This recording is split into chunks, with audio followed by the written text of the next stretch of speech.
Good morning, my dear students. I hope you all are very much fit and fine at your homes. Although the vaccine of COVID-19 has come, but even then we have to protect ourselves by wearing mask. Your mask should cover your nose and mouth.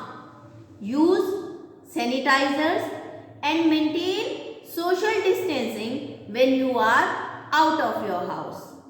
Okay जब आप अपने घर से बाहर हैं तो Covid से अपने आप को बचाने के जितने भी रूल्स हैं आपको वो फॉलो अभी भी करने हैं.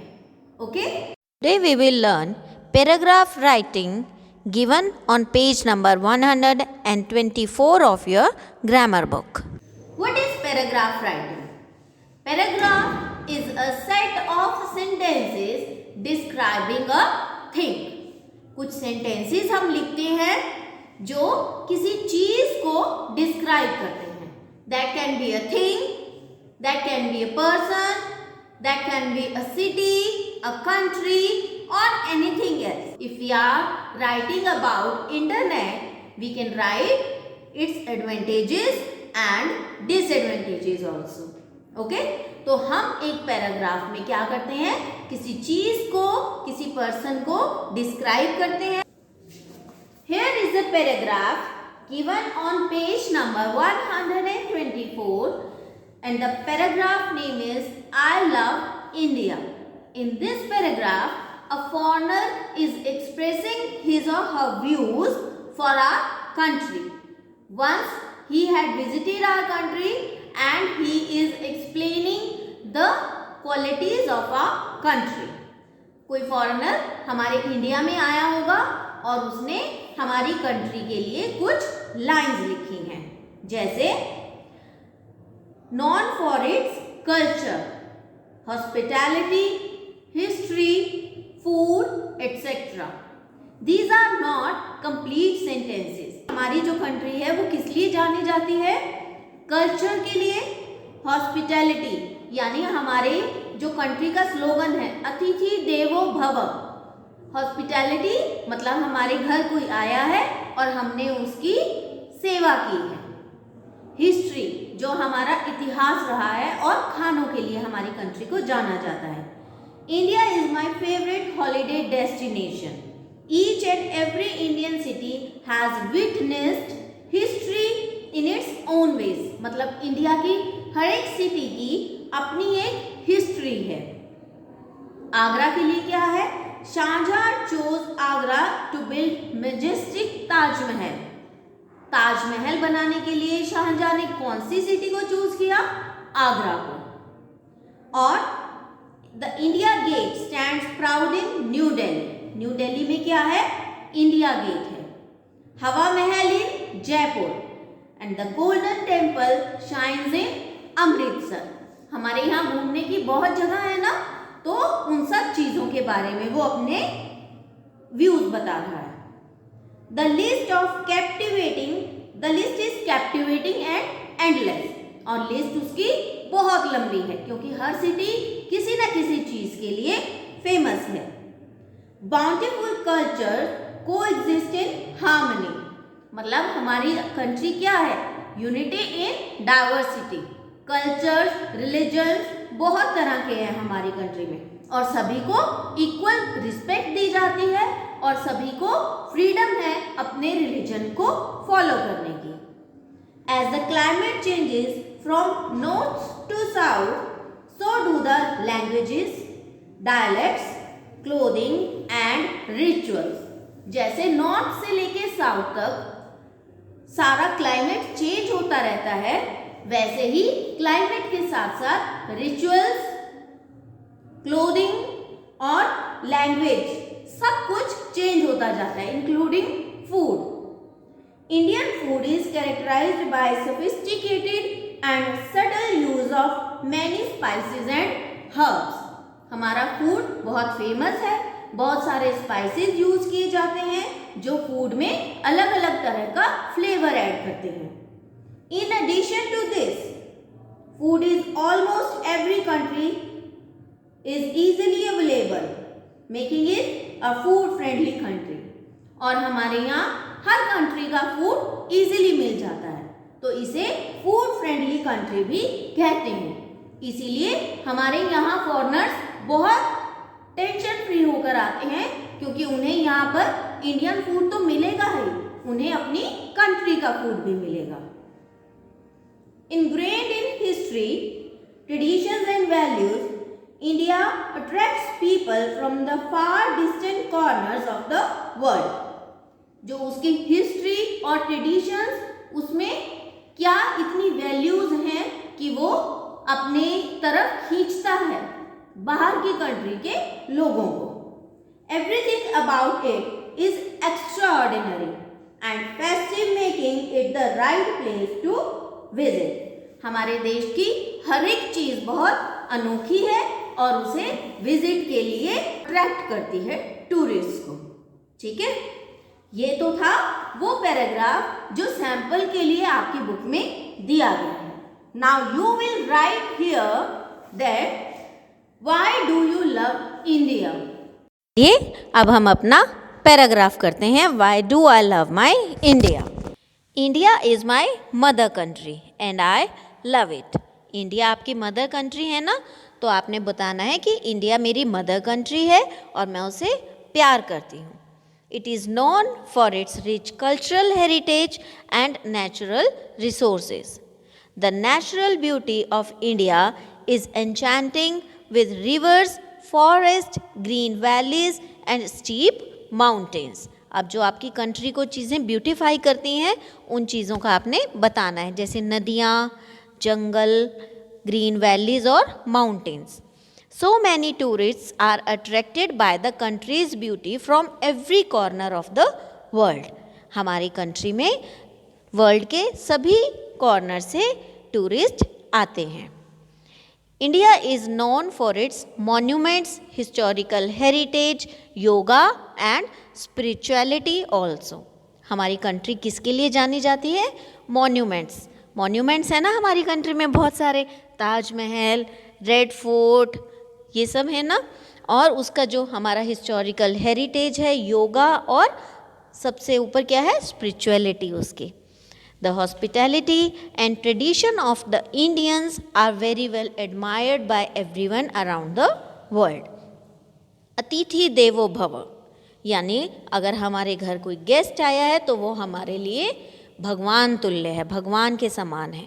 तो हमारी कंट्री हमारा घर है, तो जो भी टूरिस्ट बाहर से आते हैं वो हमारे लिए लाइक गॉड हैं, तो हम उनकी बहुत सेवा करते हैं और इस चीज़ की हमारी हर जगह प्रेज होती है। We have so many religions, castes, languages and cultures.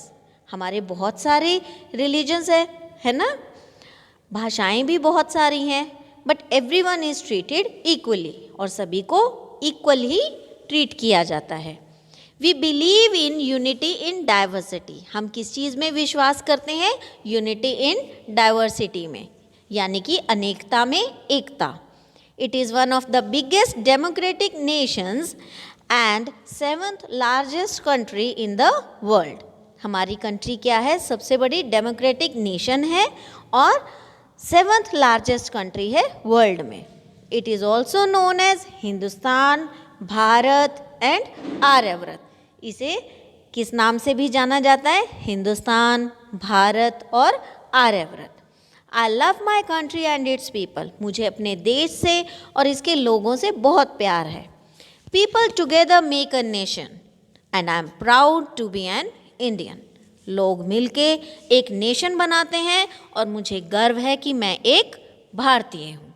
ठीक है, आपको ये समझ में आया ना? अब आप ये पैराग्राफ अपनी बुक में लिखेंगे। Students, we have already done our lesson number 14 of grammar book given on page number 89, and the chapter was voices, in which we learned about active and passive voice. हमने किए थे ना active and passive voice। चलिए आज हम इनको एक बार detail में फिर से स्टडी करते हैं। सबसे पहले जो गोल्डन रूल है इसका, आपको उसे अपने माइंड में रखना है। मैंने आपको पहले भी बताया था कि इसका गोल्डन रूल क्या होता है। हम जब एक्टिव से पैसिव वॉइस में आते हैं तो हमने वर्ब की थर्ड फॉर्म यूज करनी है। ये आपका गोल्डन रूल होता है कि आपको वर्ब की थर्ड फॉर्म यूज करनी है। हम स्टार्ट करेंगे प्रेजेंट टेंस से। Simple present, present continuous and present perfect tense. ठीक है। He plays football, simple present tense. अब हमने क्या करना होता है, ऑब्जेक्ट को सब्जेक्ट बनाना है, सब्जेक्ट को ऑब्जेक्ट और वर्ब की थर्ड फॉर्म पर यूज करना है। ठीक है। अब उसमें फुटबॉल क्या है, हमारा ऑब्जेक्ट है, ही क्या है, सब्जेक्ट है। तो हम इन दोनों को इंटरचेंज करेंगे। फुटबॉल को सब्जेक्ट क्या बना देंगे, ही को ऑब्जेक्ट बना देंगे और वर्ब को according to the rules change करेंगे। अब सिंपल प्रेजेंट में कैसे चेंज करते हैं हम उसमें लगाएंगे is am are plus verb की थर्ड फॉर्म। अब फुटबॉल सिंगुलर सब्जेक्ट है तो हमारा क्या हो जाएगा change, football is played by him. He को हिम में चेंज कर दिया, प्लेस को इज प्लेड कर दिया और फुटबॉल को सब्जेक्ट बना दिया कि football is played by him. तो ये हमारा क्या हो जाएगा, एक्टिव से पैसिव में आ जाएगा। ठीक है। Then present continuous, he is playing football. अब इज प्लेइंग है ना, तो हम आईएनजी को कैसे करेंगे, बीइंग बना देंगे। ठीक है, बीइंग बना देंगे, is am are plus verb की थर्ड फॉर्म और बीइंग का यूज आ जाएगा। तो इसका सेंटेंस कैसे हो जाएगा, football is being played by him. ठीक है। Now comes present perfect. इसमें क्या है, ही हैज प्लेड फुटबॉल। ठीक है। तो ही हैज प्लेड फुटबॉल को हम कैसे चेंज करेंगे, इसमें हम बीइंग का यूज करते हैं, है ना, और थर्ड फॉर्म तो ऑलरेडी लगी हुई है। तो ये सेंटेंस क्या बन जाएगा, football has been played by him. तो हमने इसको हैज प्लेड को क्या बना दिया, हैज बीन प्लेड बना दिया। ठीक है। तो ये तो थे हमारे जो हमने प्रेजेंट टेंसेस के एक्टिव वॉइसेस को पैसिव वॉइसेस में चेंज किया। ठीक है।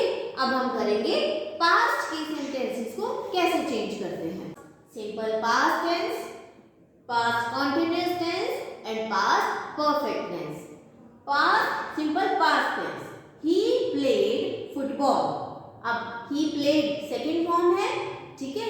तो हम इसको एक तो थर्ड फॉर्म करेंगे, सब्जेक्ट को ऑब्जेक्ट और ऑब्जेक्ट को सब्जेक्ट बना देंगे। तो ये क्या बन जाएगा, football was played by him. ठीक है। वॉज प्लेड हो जाएगा, वॉज क्योंकि पास्ट में चला जाता है तो ये क्या हो जाएगा, पास्ट का एक्टिव से पैसिव बनाना। Then past continuous, he was playing football. अब कॉन्टिन्यूअस में भी हम आईएनजी वाला जो वर्ब होता है उसको रिप्लेस करने के लिए क्या यूज करते हैं, बीइंग यूज करते हैं। तो इसका क्या सेंटेंस होगा, एक्टिव से पैसिव में जब हम चेंज करेंगे, football was being played by him. क्या बन जाएगा, वॉज बीइंग प्लेड। ठीक है। Then comes past perfect, he had played football. Had है और प्लेड है तो हम इसको एक्टिव को कैसे पैसिव में चेंज करेंगे, football had been played by him. ठीक है। हैड को हैड से ही चेंज करना है और उसके साथ लग जाएगा बीन, और थर्ड फॉर्म परफेक्ट में ऑलरेडी यूज होती है तो वो एज इट इज रहेगा। यानी कि हमने इसको एक्टिव से पैसिव बनाने के लिए सिर्फ क्या ऐड करना है, बीन ऐड करना है। तो ये परफेक्ट का एक्टिव से पैसिव चेंज हो जाएगा।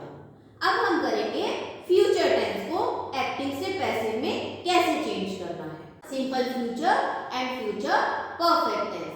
जब हम पास्ट और प्रेजेंट टेंस की बात करते हैं तब उसमें हम एक्टिव और पैसिव दोनों में तीन टेंसेस का यूज करते हैं। लेकिन जब हम फ्यूचर टेंस की बात करते हैं तो फ्यूचर टेंस में सिर्फ सिंपल फ्यूचर और फ्यूचर परफेक्ट टेंस के ही हम एक्टिव से पैसिव में कन्वर्ट कर सकते हैं। तो हमारा सिंपल फ्यूचर और फ्यूचर परफेक्ट ही हम इसमें स्टडी करेंगे। He will play football. अब इसमें वर्ब्स क्या है, विल प्ले एक्टिव में। अब हम इसको पैसिव में चेंज करेंगे तो ये क्या बन जाएगा, ये हमारा बन जाएगा football will be played by him. ठीक है, now future perfect, he will have played football. अब इसमें वर्ब की भी थर्ड फॉर्म लगी हुई है ना। हमने पीछे क्या किया था, इसमें सिर्फ बीन ऐड किया था, तो इस एक्टिव का पैसिव क्या बन जाएगा, football will have been played by him, यानी विल हैव प्लेड में हमने बीन ऐड कर दिया है, will have been played by him. तो ये आपके थे active and passive voice. I hope आपको ये अच्छे से समझ में आ गए होंगे। Now you will practice chapter number 14 of your grammar book again. आप इसकी एक बार दोबारा से प्रैक्टिस करेंगे ताकि आपको सारे रूल्स अच्छे से लर्न हो जाएं। Okay, care of your self. Thank you.